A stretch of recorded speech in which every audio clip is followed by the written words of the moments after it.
In that generation, Yeah. there was a big stigma of not letting your kids know that you don't know and that something. you're not strong. Yeah. Don't cry in front of your kids. Don't say you're sorry. Don't say you're sorry. Yeah, there was a stigma at that point, I think generationally.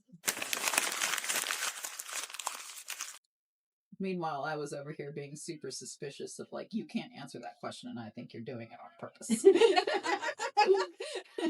Because surely as an adult, you have all of the answers. Right? And that you're just telling me you don't know because you don't want me to know. I mean, as a child, that thought processes make sense. Yes. Yeah.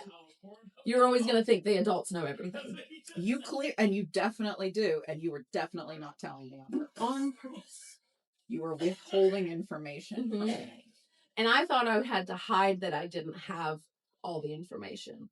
Everyone expected me to. Well, when the adults come up to you with this all-encompassing answer all the time, you feel like you should also have an all-encompassing answer all the time. Right. Like, yes, I've thought about that and I have a conclusion and I don't need to keep thinking about it. Yeah. And I don't think, like, when teenagers happen, I don't think parents really think that through. Like, they've heard you always have the answer. That's why they want to be a smartass right now. Because they think that's just how adults handle the situation. Yeah, they want to know. Yeah, they want to know that's stuff. why they want to be little know-it-alls, because that they're emulating what they see in you, which is the person that they go to learn stuff. Yeah, and clearly you have all the answers, and that means all adults have all the answers. And if I want to act like an adult, I have to have all the answers. That makes sense. That tracks. And that's about the point where you have to start going, I don't actually know everything, and neither do you. Yeah. Or just pretend that you do, and you're like, I don't understand. Because that's what it looks like they're doing. They look like they're pretending to know everything. At least from my perspective. When we were kids. Yeah, I mean, in those hyper-religious environments. And in that generation, yeah, there was a big stigma of not letting your kids know that you don't know and that you're not strong. Yeah. Don't cry in front of your kids. Don't say you're sorry. Don't say you're sorry. Yeah, there was a stigma at that point, I think generationally. True. As well as, but I'm not saying the religious movement didn't cause that. Not necessarily, but I see what you're saying. Like, that particular group is where I saw it the most. Yeah. Particularly as a teenager. Specifically as a teenager. I saw a lot of grasping at straws. At the time, that's not what I recognized it as.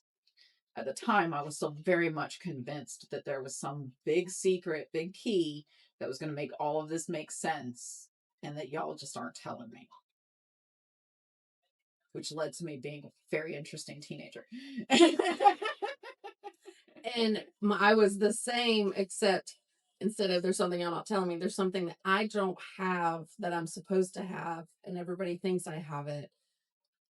And I just have to pretend that I have it because everybody thinks I do. And it's always, well, you're so lucky to know your purpose so young. And that's so awesome that you were raised in the church and you don't have to go through all the negative. You don't have to do what I did and blah, blah, blah, blah, blah. You're so lucky. You're so lucky. You're so blessed. You're so blessed. You're so blessed. You're so blessed.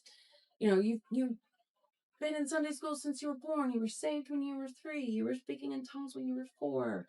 God has great purposes for you. You've already done missions trips. You know what you want to do.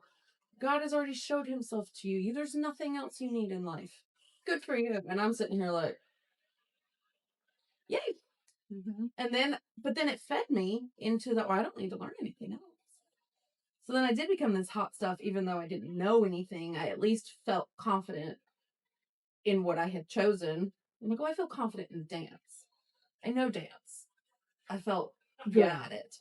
And I was like, cool, I don't need to learn anything else because God told me that I'm supposed to dance the rest of my life and I am comfortable in this little zone and I can actually speak with confidence in this. Yep. Everything else, no. Yeah. But then I was able to be like, well, that's not the avenue that God called me to. Meanwhile, I was standing there like a deer in the headlights going, should I tell them about the fact that I've gone on a deep dive down Catholicism? No, I probably shouldn't tell them that. what should I say? Oh God, what do I say? And then I just lock up in this freeze response. Because being convinced that there was some big secret that was being kept from me, I went down I'm gonna find it. ton of deep dives into the history of Christianity, trying to find the thing that I'm convinced everyone was keeping from me. That led to an early deconstruction very quickly, very quickly, because it was just like, oh, oh, oh no, this is, are we doing this wrong?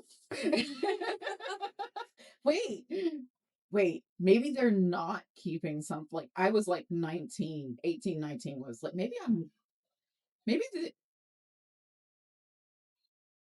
is everyone around me under the impression that this is the only way to worship God? Because, and there's not really some big secret being kept from me. They really genuinely think that.